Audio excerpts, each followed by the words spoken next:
বসে আছি বাঁশি বাজাচ্ছি। কার জন্য? কে আছেন এখানে? কেউ নেই। আমার প্রজা, আমার রাজ্য, আমার পরিবার আমার থেকে অনেক দূরে আছেন। আমি এখানে একা এই বনে বসে এই আকাশের এই রঙের, গাছের এই সব ফলের, মাটির সুবাসের আনন্দ উপভোগ করছি। কেন? আমি হলাম দ্বারকাধীশ। এমন কি রাজকীয় বা ভৌতিক সুখ রয়েছে যে আমি ওখানে পেতে পারি না? সবকিছুই পেতে পারি, তাও এখানে বনে একা বসে আছি। কোন সুখ খুঁজে চলেছি? একা থাকার সুখ। আমরা প্রত্যেকদিন অনেক মানুষের সাথে, চিন্তাধারার সাথে, কর্মের সাথে, পরিস্থিতির সাথে, সুখ দুঃখের দ্বারা বেষ্টিত থাকি। জীবনের এই চক্রে আমরা জড়িয়ে পড়তে থাকি। যতই আমরা এই সমস্যার সমাধান করি, আমরা ততই এতে জড়িয়ে পড়ি। আমরা এতটাই জড়িয়ে পড়ি যে যখন আমরা আয়নায় নিজেদের দেখি, তখন আমরা নিজেদের চিনতেই পারি না। এমন মনে হয় যেন আমরা নিজেদের হারিয়ে ফেলেছি। সেই জন্য প্রত্যেক দিন আপনি কিছু সময় নিজের সাথে কাটান একান্তে। এটা অত্যন্ত আবশ্যক। নিজের অস্তিত্বের গভীরে গিয়ে দেখতে শিখুন, নিজেকে বুঝুন। অদ্ভুত শান্তির অনুভূতি হবে। যেমন এই বায়ু, এই বৃক্ষ, এই পুষ্প, এই নিসর্গ, এদের মতো আপনিও কখনো একলা হতে শিখুন। কখনো নিসর্গের একটা অংশ হয়ে দেখুন। এই মন প্রসন্ন হয়ে বলবে, রাধা রাধা। ওমা, এ কি? আমি কখন থেকে এখানে অপেক্ষা করছি, হাত পেতে দাঁড়িয়ে রয়েছি যাতে একটা ফল আমার হাতে এসে পড়ে এবং সেটা আমি খেতে পারি। কখন থেকে অপেক্ষা করছি, কিন্তু সেটা হচ্ছেই না। এবার আপনি বলবেন যে এসব কি বলছি, এ কি অদ্ভুত কথা বলছি।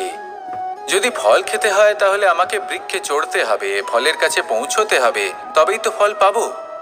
এবারে এটা অত্যন্ত সহজ ব্যাপার, কিন্তু এই বিষয়টা আপনি নিজের জীবনের প্রসঙ্গে ভেবে দেখুন। লক্ষ্য কোথায় আছে আপনি জানেন, সেই লক্ষ্যে পৌঁছানোর পথ কি সেটাও আপনি জানেন, সেই পথে চলার ক্ষমতাও আপনার রয়েছে, কিন্তু তাও আপনি নিজের লক্ষ্য লাভ করতে পারছেন না। কেন? কারণ আপনি অপেক্ষা করছেন যে লক্ষ্য আপনার সামনে চলে আসবে, কিন্তু তা হয় না।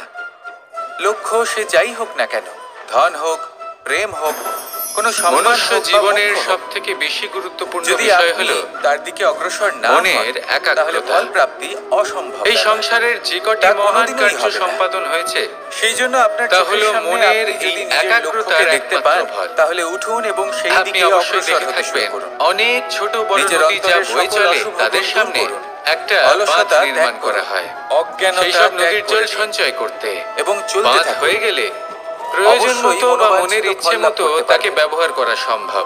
এবার এটাই আমাদের মনের চলতে থাকলে তবেই লক্ষ্য। আমাদের মনের একাগ্রতা আজকের দিনে দাঁড়িয়ে বিভিন্ন ধরনের বিকার, ক্রীড়া এবং ভোগের মধ্যে ভাগ হয়ে গেছে। আমার সাথে একে একত্রিত করতে হবে, একটা বাঁধ নির্মাণ করতে হবে।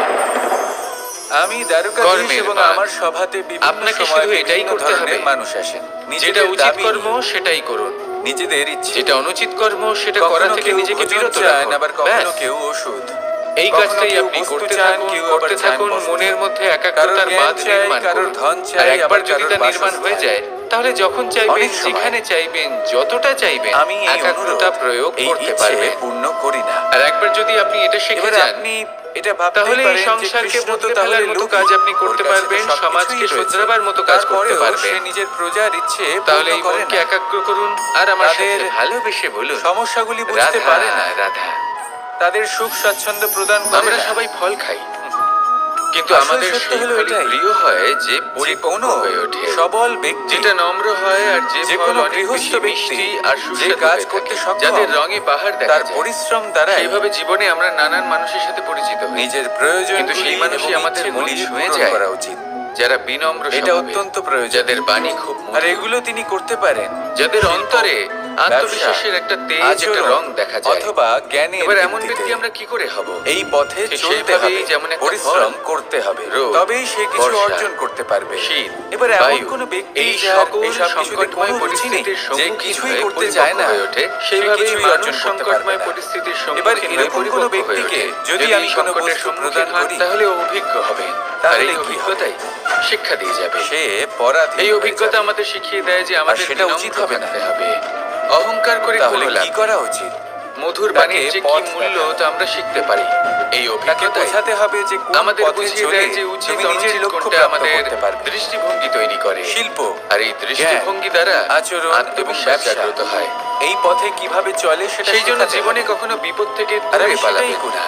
সেগুলোর সম্মুখীন তার ফলে হন, কি হয়? অভিজ্ঞতা লাভ করুন, তার থেকে ব্যক্তি শিক্ষা লাভ স্বাধীন করুন, হয়ে এইভাবেই যায়। পরিপক্ক হবে। সংসারে সে আসুন যা আমার চাইবে সাথে তাই প্রাপ্ত ভালোবেসে করতে বলুন, পারবে। কখনো রাধা, কারোর থেকে কিছু রাধা। চাইবার প্রয়োজন পড়বেই না। ধন সঞ্চয় করা এই সম্ভব। কথাটা সবসময় মনে রাখবে। আর সেই জন্য যখনই ধন দান করবেন তা ভাবনা সব থেকে চিন্তা বেশি করবেন। মূল্যবান এমনভাবে দান সম্পত্তি করবেন যাতে নয়। সামনের ব্যক্তি এবার আপনি বলবেন, স্বাধীন আমি হতে কি পারে। বলছি? এই পরাধীন ধন নয়। খুব মূল্যবান, আমরা সকলে আসুন অর্জন আমার করতে সাথে ব্যস্ত। ভালোবেসে বলুন, সেটা এই কারণে, কারণ রাধা, আপনারা জানেন না এই রাধা করতে সংসারের শিখুন। সব থেকে বেশি মূল্যবান সম্পত্তি পাণ্ডব। কি। এ হলো সেই পাণ্ডবরা সম্পত্তি বন যা থেকে কখনো এসেছে। সঞ্চয় করা সম্ভব নয়। ওনাদের কাছে না কোনো ধন আপনার ছিল, কাছে যতই না ধন কোনো থাকুক, সম্পদ, তা দিয়ে আপনি না বিদ্যা। স্বাস্থ্য লাভ করতে পারেন, বাড়ি কিনতে পারেন, নিজের আদি পরিশ্রমের ইত্যাদি। দ্বারা ওনারা কিন্তু বিদ্যা অর্জন করেছেন। আপনি যতই আর তার ধনী হন দ্বারাই না কেন, সম্পদ ফেলে অর্জন আসা করলেন, দিনের আর একটা ধনও মুহূর্ত অর্জন আপনি করলেন। লাভ করতে পারবেন না। এই পাণ্ডব ছিলেন এই অত্যন্ত একটা কুশল মুহূর্ত, এবং এই সময়। শক্তিশালী। এটাই নিজের হলো পরিশ্রম সংসারের দ্বারা সব থেকে এমন জ্ঞান মূল্যবান অর্জন করেছিলেন সম্পত্তি। যে এই সংসার ওনাকে একবার চলে গেলে ধর্মরাজ তা যুধিষ্ঠির কখনোই অভিহিত ফিরে আসে করেছিল। না। দেখতে আর এই গেলে মুহূর্ত পাণ্ডবদের কাছে সবকিছুই যতই ছিল। চলে যাক না কেন, কিন্তু যখন আমরা বিষয় এলো স্মৃতির মাধ্যমে আরো ধন লাভ সেগুলি করার, যাপন করতে পারি, তার আনন্দ তখন উপভোগ যুধিষ্ঠির, করতে পারি। যিনি আর পাণ্ডবদের যার মধ্যে সাথে আমরা জ্যেষ্ঠ, সময় অতিবাহিত করেছি, তিনি সকল তার পাণ্ডবদের স্মৃতিতে সাথে আমরা দ্রুত চিরকাল ক্রীড়ায় জীবিত অংশগ্রহণ থাকতে করে পারি। ফেললেন।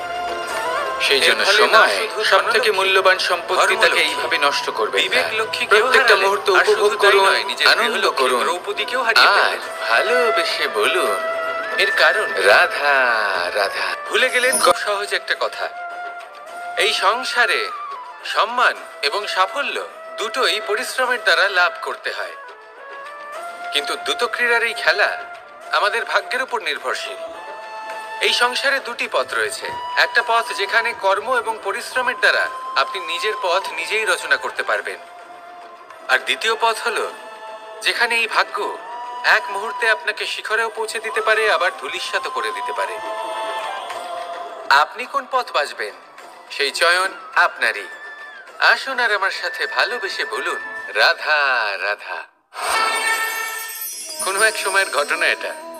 মা এবং বাবা হাটে গিয়েছিলেন, তখন আমি আর দাদা গিয়েছিলাম গরু চড়াতে। আমরা বাড়ি ফিরে এলাম, আর মা সেই সময় একটা কাজ করতেন। যখনই হাটে যেতেন দরজা তালা বন্ধ করে যেতেন। উনি খুব ভালো করে জানতেন যে যদি ওনার এই মাখন চোর সঠিক সময়ে পৌঁছে যায় তাহলে এক ফোঁটাও মাখন ওনার অবশিষ্ট থাকবে না। এবার ঘটনা কিছুটা এরকম হলো যে মা আর বাবা মাঝে মাঝে হাটে যেতেন, তাই মাঝে মাঝেই দরজা তালা বন্ধ করতে হতো। যখন মা আর বাবা ফিরে এলেন তখন বাবা ভুলে গিয়েছিলেন যে এই চাবির গোছা থেকে ঠিক কোন চাবিটা দরজার তালা খোলার জন্য উপযোগী। উনি চেষ্টা করতে শুরু করে দিলেন। একটার পর একটা চাবি দিয়ে উনি চেষ্টা করতে থাকলেন, কিন্তু সেই দরজার তালা তো খুলতেই চাইছিল না। ওনার মাথা থেকে ঘাম পড়তে শুরু করলো। তখন মা বললেন যে তালা ভেঙে দেওয়া যাক। মা চলে গেলেন, আর বাবা বললেন না না দাঁড়াও, আর কিছু চাবি বাকি আছে, এটা হয়তো খুলতে পারবো। মা হাতুড়ি নিয়ে চলে এলেন সেই তালা ভাঙার জন্য, আর তখনই বাবা শেষ চাবিটা প্রয়োগ করলেন আর দরজার তালা খুলে গেল। যদি উনি চেষ্টা না করতেন তাহলে এই তালাটাও ভেঙে যেত আর চাবিটাও নষ্ট হয়ে যেত, ঠিক কিনা? এবার এই ঘটনাটা আমি দেখেছিলাম, আর আমার মনে হলো যে কখনো কখনো এই চাবির গোছার মধ্যে থেকে শেষ চাবিটাও কিন্তু জীবনের দরজা খুলে দিতে পারে।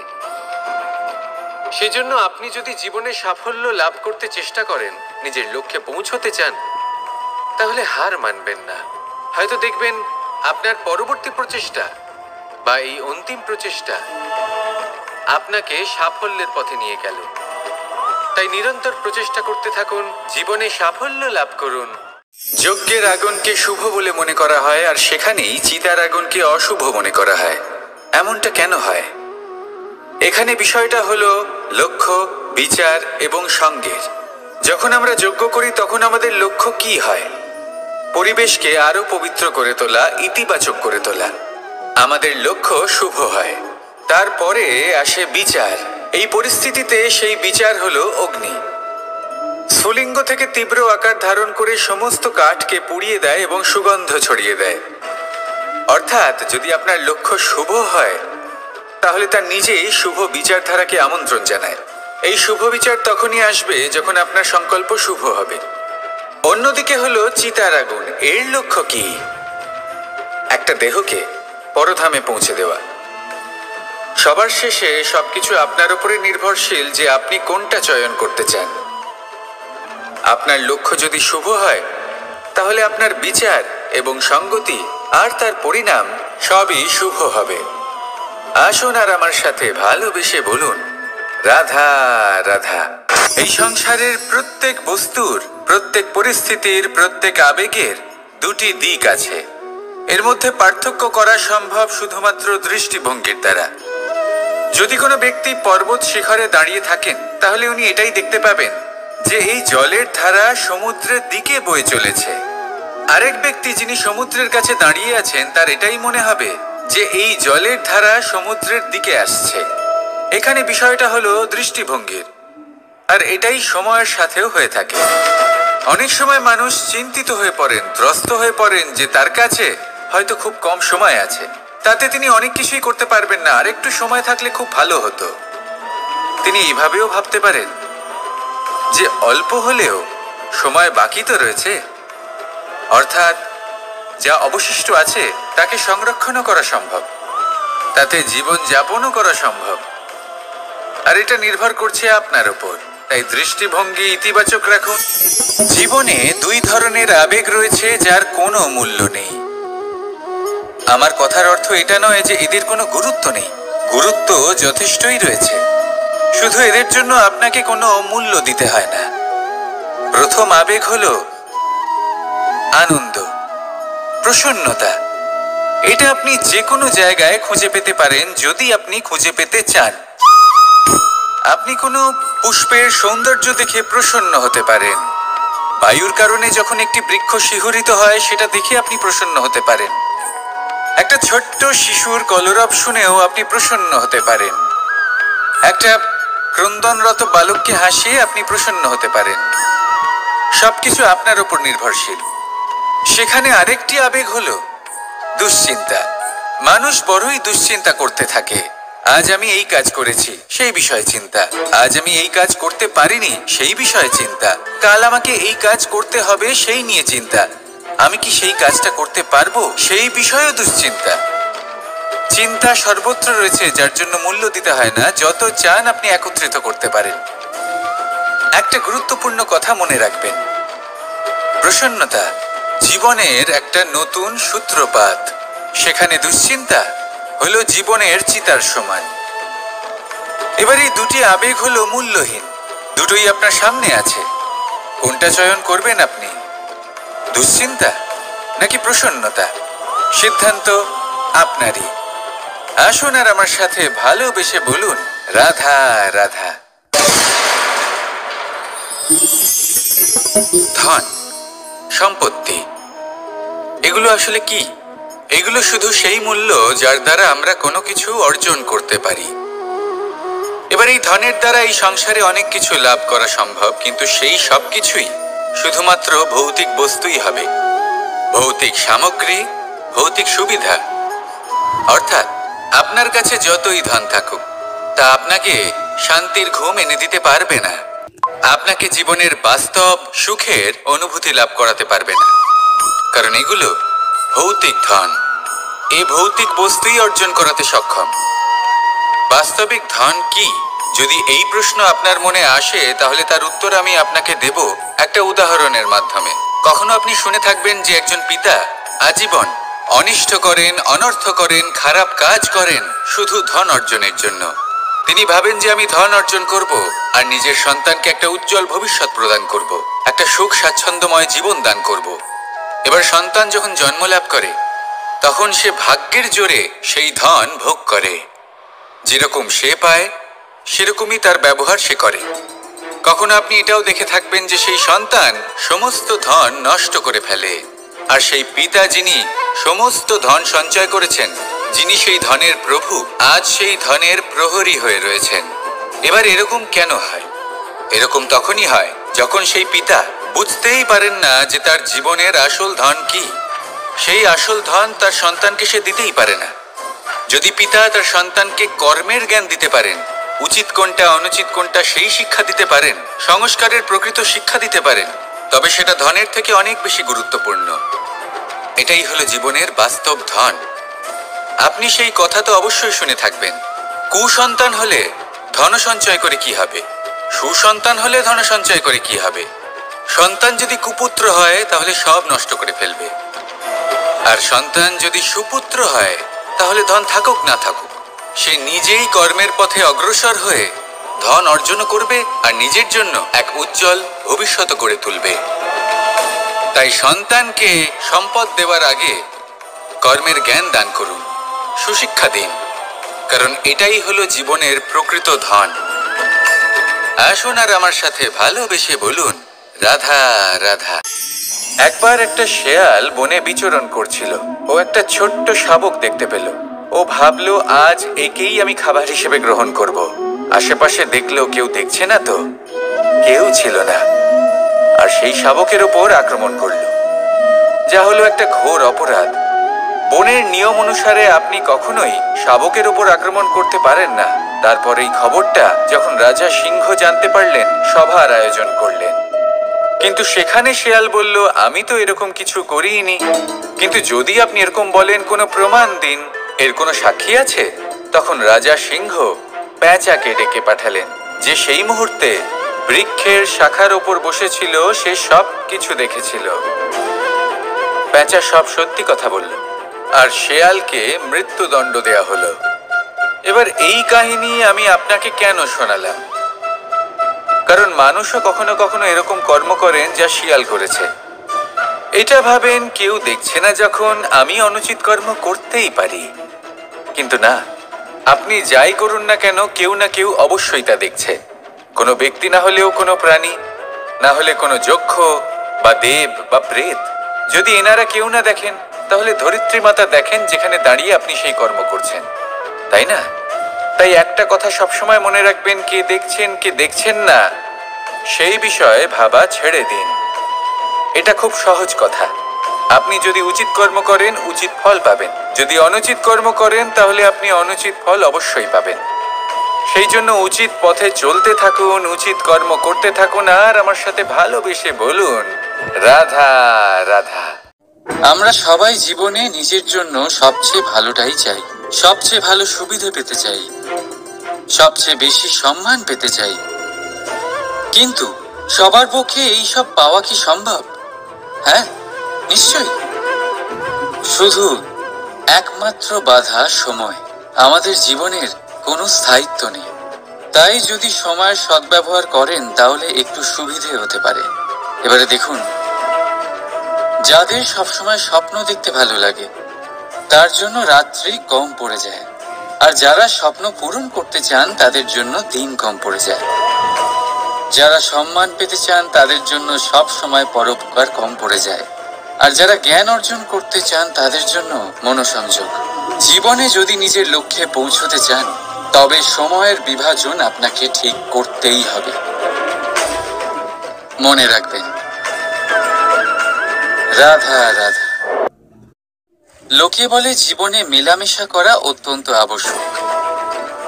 এতে সম্পর্কের আধারও হয়, আবার ব্যবসাও চলে। কিন্তু সবচেয়ে বেশি গুরুত্বপূর্ণ হলো ব্যবহার। তাই এই বিষয়ে ভাবুন, আপনার জীবনে কে আপনার সাথে মেলামেশা করবে তা নিশ্চিত করে সময়। আপনি আপনার জীবনে কার সাথে মেলামেশা করবেন তা নিশ্চিত করবে আপনার হৃদয়। আপনি যাদের সাথে মিশছেন তাদের হৃদয়ে আপনি কতক্ষণ থাকবেন তা নিশ্চিত করবে আপনার ব্যবহার। নিজের ব্যবহার ভালো রাখুন, সব ভালোই হবে। রাধা রাধা। এই ফুল দেখতে পাচ্ছেন আপনি? এটা সেই ফুল যার জীবন এই ডালে শুরু হয়েছিল। দর্শকদের চোখে প্রশংসা দেখল সে, মধুর লোভে মৌমাছিরা এলো, আর তারপর ডাল থেকে ভেঙে নিচে পড়ে গেল সে। কেন? নিয়তি এরকম কেন করলো ভাবুন। কারণ এই ডালেই ফুল হয়ে থাকাটা এই ফুলের জীবনের লক্ষ্য কখনোই ছিল না। এবার এই ফুল হয় দেবতাদের সজ্জায় ব্যবহৃত হবে, নয় কোনো কন্যার গয়নায় গাঁথা হবে, আর নয় কারোর প্রেম প্রদর্শনের মাধ্যম হবে। দেখুন, জীবনে নিজের লক্ষ্যে পৌঁছতে হলে যাত্রাকে ভয় পেলে চলবে না। নিজের অস্তিত্ব তৈরি করতে হলে তাদের ছায়া থেকে আপনাদের দূরে যেতেই হবে যারা আপনাকে অস্তিত্ব প্রদান করেছেন। এটাই জীবনের নিরন্তর সত্য। রাধা রাধা। আমাদের সকলের জীবনে কখনো না কখনো পাথর দ্বারা আঘাত লাগেই, আর এই সংসারও আমাদের ওপরে কখনো না কখনো পাথর বর্ষণ করে। কখনো আমাদের খারাপ ভেবে, আর কখনো আমাদের অসফল ভেবে, কখনো আমাদের বুদ্ধিহীন ভেবে। কারণ অনেক আছে, কিন্তু এই পাথর দ্বারা আমরা আঘাত পাবো কি পাবো না তা সম্পূর্ণ আমাদের হাতে। হয় আপনি এই পাথরের আঘাত পেয়ে চোখের জলে ডুবে থাকতে পারেন, আর নয়তো যদি আপনি চান তাহলে এই পাথর দিয়ে সেতু বানিয়ে সকল সমস্যার সাগর অতিক্রম করতে পারেন। সিদ্ধান্ত আপনার। এই পাথর এ হলো প্রতীক আমাদের নিন্দার, আমাদের আলোচনার। যে এই আলোচনা নাকারাত্মকভাবে দেখবে সে শুধুমাত্র কষ্টই পাবে, আর যে এই আলোচনাকে নিজের বিকাশের আধার বানাবে সেই সাফল্যের চূড়ায় পৌঁছবে। তাই মনে রাখবেন, আলোচনা আপনার শত্রু নয়, আপনার সবচেয়ে বড় মিত্র। রাধা রাধা। মিষ্টি জল সবার পছন্দ, কিন্তু নোনতা জল কেউ পছন্দ করে না। এইবার ভাবার বিষয় হলো মুক্ত,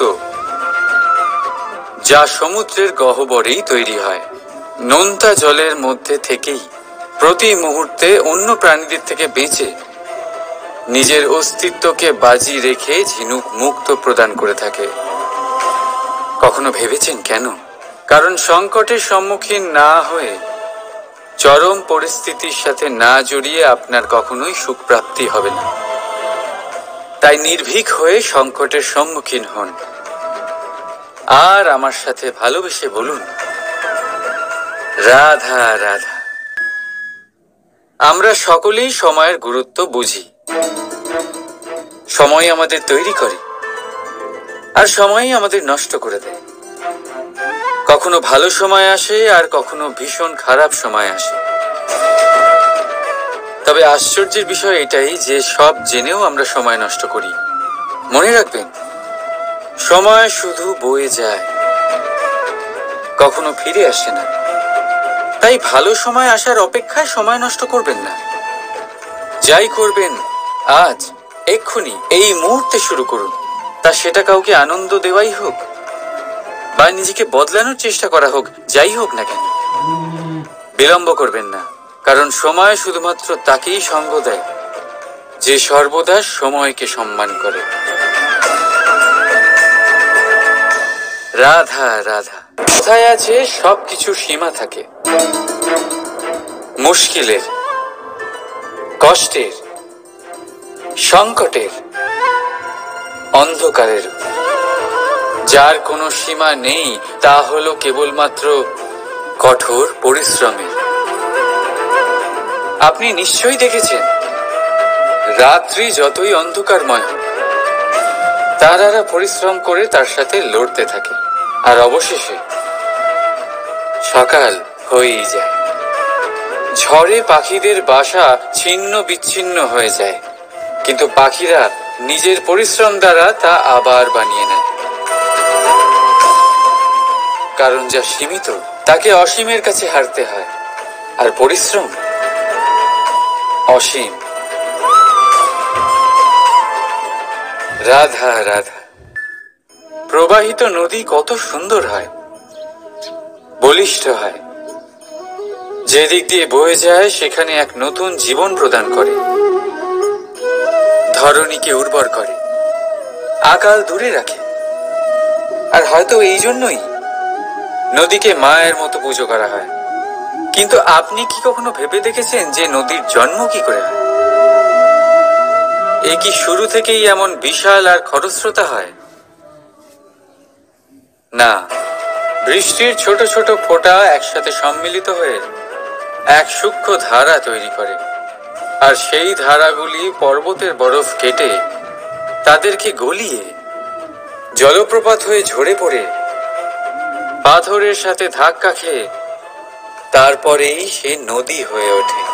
ঠিক সেইভাবেই এত সহজে কেউ মহান হয়ে ওঠে না। ছোট ছোট চেষ্টা মিলে এক বিশাল ব্যক্তিত্ব তৈরি করে। তাই জীবনে সর্বদাই চেষ্টা করতে থাকুন। অস্তিত্ব নিজে থেকেই প্রকাশ পাবে। রাধা রাধা। কখনো কখনো আমরা নিজের মা বাবার ওপর কতটা রেগে যাই, মনে করি ওনাদের মন আমাদের দিকেই নেই। আমরা ভাবি ওনাদের কাছে আমাদের কোনো অস্তিত্বই নেই, আর তাই আমরা রেগে যাই।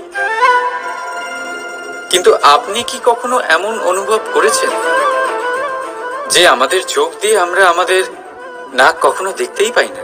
কারণ তা চোখের ভীষণই কাছে থাকে, দুই চোখের মাঝখানে।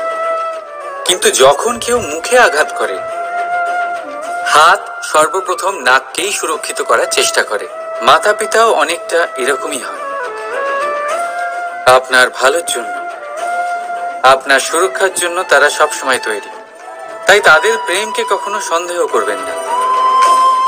আবশ্যক নয় তাদের প্রেম আপনি সবসময় স্পষ্টভাবে দেখতে পাবেন, কারণ এই এক এমন প্রেম যা সর্বদাই আপনার সাথে ঢাল হয়ে আপনার রক্ষা করতে থাকবে। রাধা রাধা। বাবুল গাছ কত বিশাল আকার হয়, পিপুল গাছও বিশাল আকার হয়। কিন্তু আপনি কি কখনো ভেবে দেখেছেন যে কেন বাবুল গাছ কেটে তা ব্যবহার করা হয়, আর কেনই বা পিপুল গাছকে পুজো করা হয়? এই জন্যই, কারণ পিপুল গাছ তার নিচে বসে থাকা পথিককে ছায়া প্রদান করে, নিজের ডালে অসংখ্য পাখিদের আশ্রয় দিয়ে থাকে, কাউকে কাঁটা ফুটিয়ে দূরে সরায় না, বরং তাকে শীতল ছায়া দিয়ে তার ক্লান্তি দূর করে। এই সংসারে যদি আপনি সম্মান পেতে চান, তবে পিপুল গাছের মতোই হতে হবে। কিছু দিতে শিখুন, আনন্দ, সুখ, শীতলতা দান করতে শিখুন। আর কাঁটার মতন কাউকে কখনো কষ্ট দেবেন না। সম্মান স্বয়ং হেঁটে আপনার কাছে আসবে। আর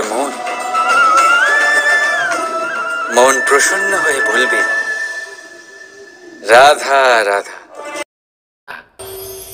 যদি কোনো সিংহ বানরের মতো গাছে চড়তে চেষ্টা করে তাহলে কি হবে? একটা মাছ যদি মাটিতে হাঁটতে চেষ্টা করে তাহলে কি হবে? তারা বিফলই হবে। কিন্তু এরকম কেন হয়? তার কারণ হলো প্রকৃতির রচনা কিছুটা এরকম।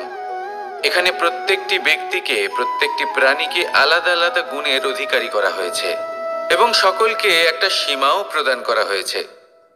এবার এই যে বৃক্ষ, পশু, পাখি, এদের মধ্যে সেই ক্ষমতাই নেই যে এরা নিজেদের যাচাই করতে পারবে, নিজেদের সীমাগুলো বুঝতে পারবে, নিজেদের সদ্গুণগুলো চিনতে পারবে। এরা সেটা করতে পারবে না।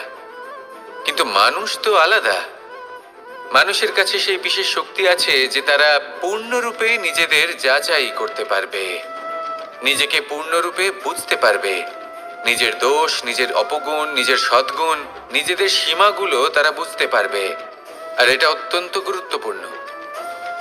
কথায় আছে যে যদি সাফল্য লাভ করতে হয় তাহলে নিজেকে যাচাই করে নিতে হবে। তাই নিজেকে যাচাই করুন, নিজের সাথে পরিচিত হয়ে যান এবং জীবনে কর্ম করতে থাকুন। সাফল্যের শিখরে অবশ্যই পৌঁছে যাবেন।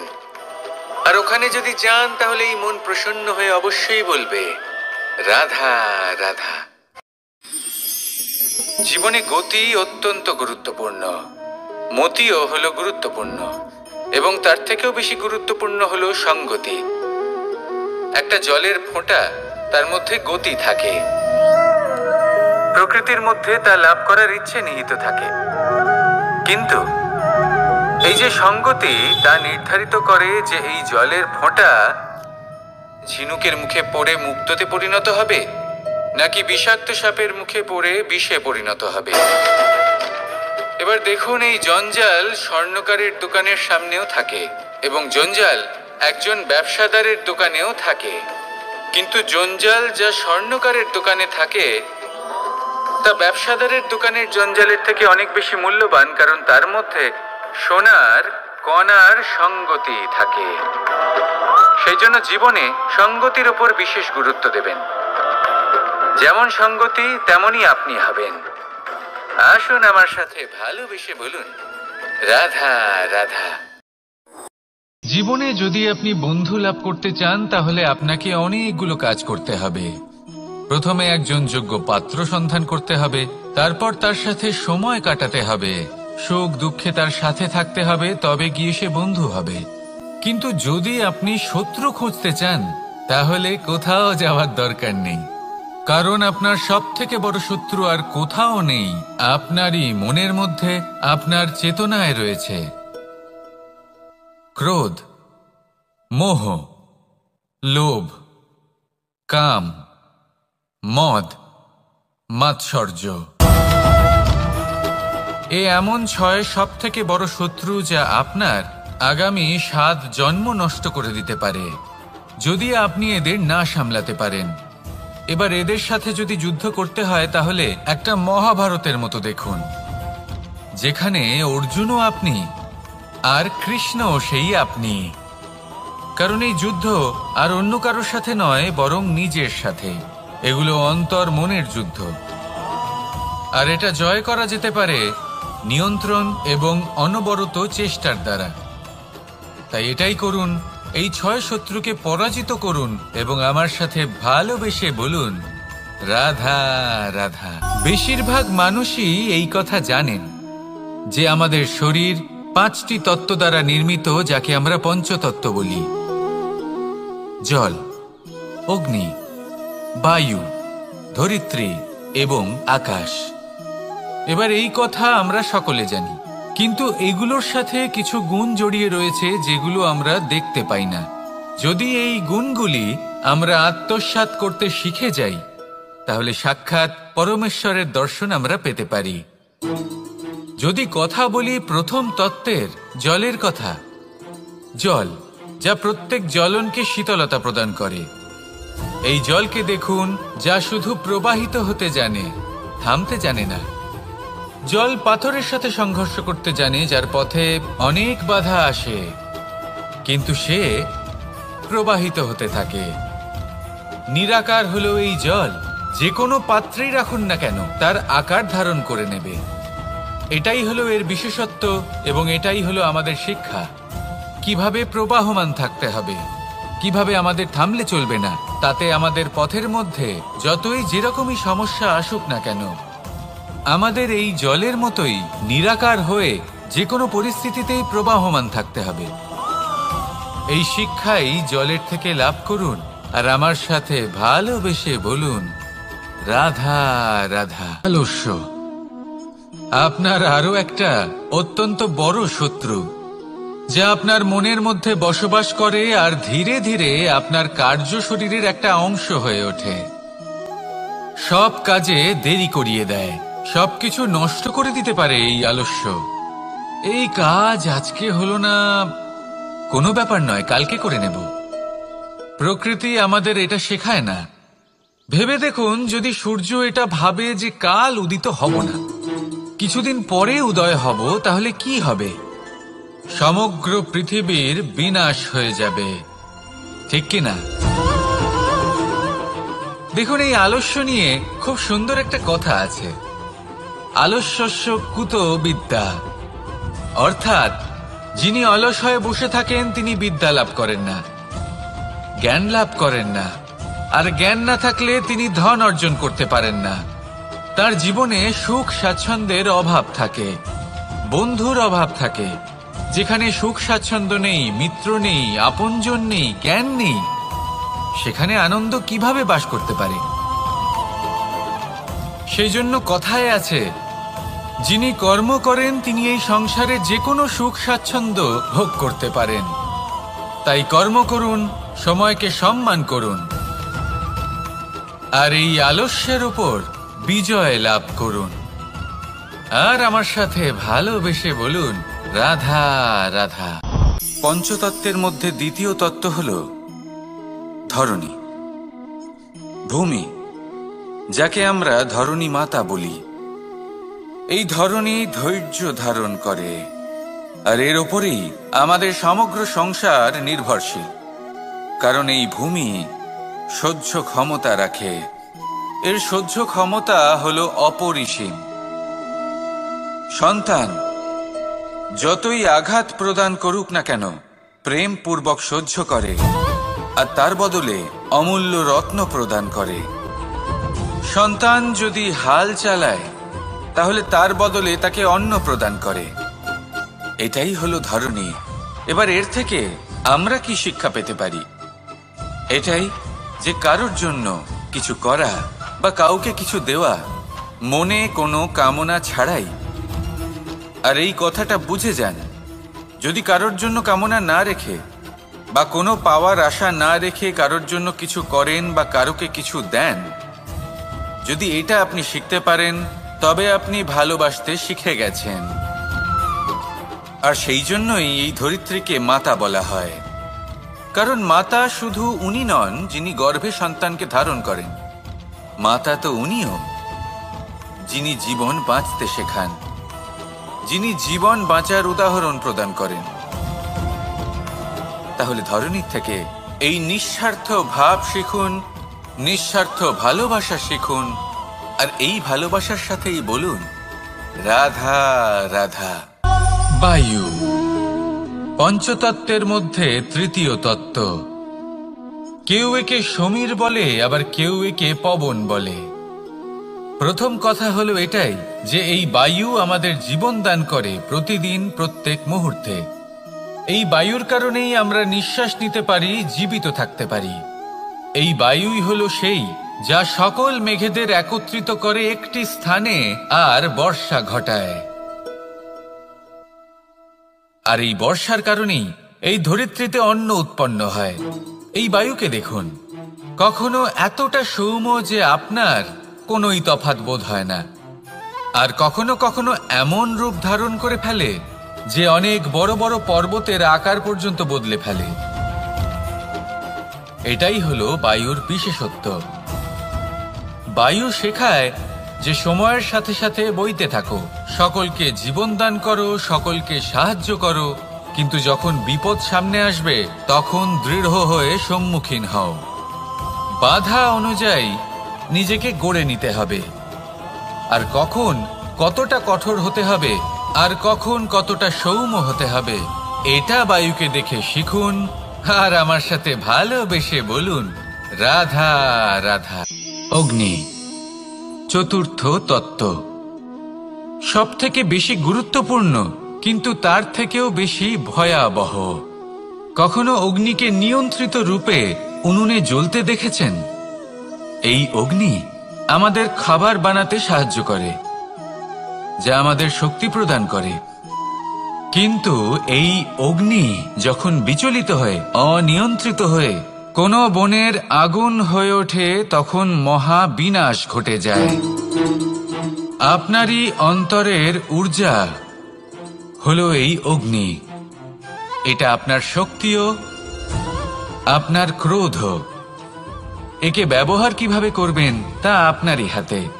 যদি কোনো ব্যক্তি নিজের অন্তরের এই ঊর্জাকে ব্যবহার করেন শক্তির রূপে, তাহলে সে বিকাশ ঘটাতে পারে, নির্মাণ ঘটাতে পারে।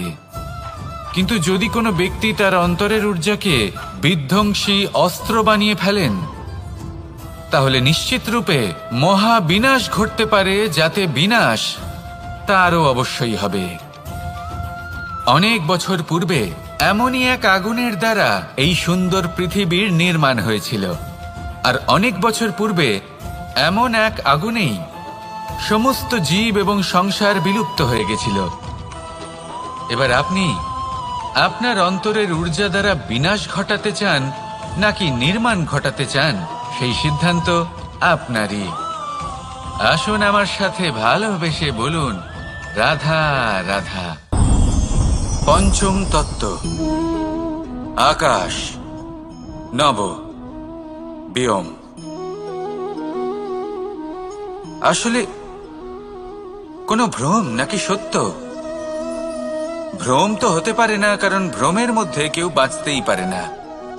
আর যদি সত্য হয় তাহলে এতটাই বিশাল যে আমাদের চোখের থেকে, আমাদের ইন্দ্রিয়ের থেকে, আমাদের মস্তিষ্কের থেকে, আমাদের চিন্তা ভাবনার থেকেও অনেক ঊর্ধ্বে, যাকে আমরা বুঝতেই পারি না।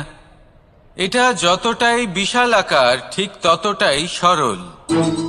এই আকাশ যতই অন্ধকারাচ্ছন্ন, ততটাই আলোর প্রকাশ প্রদান করে থাকে।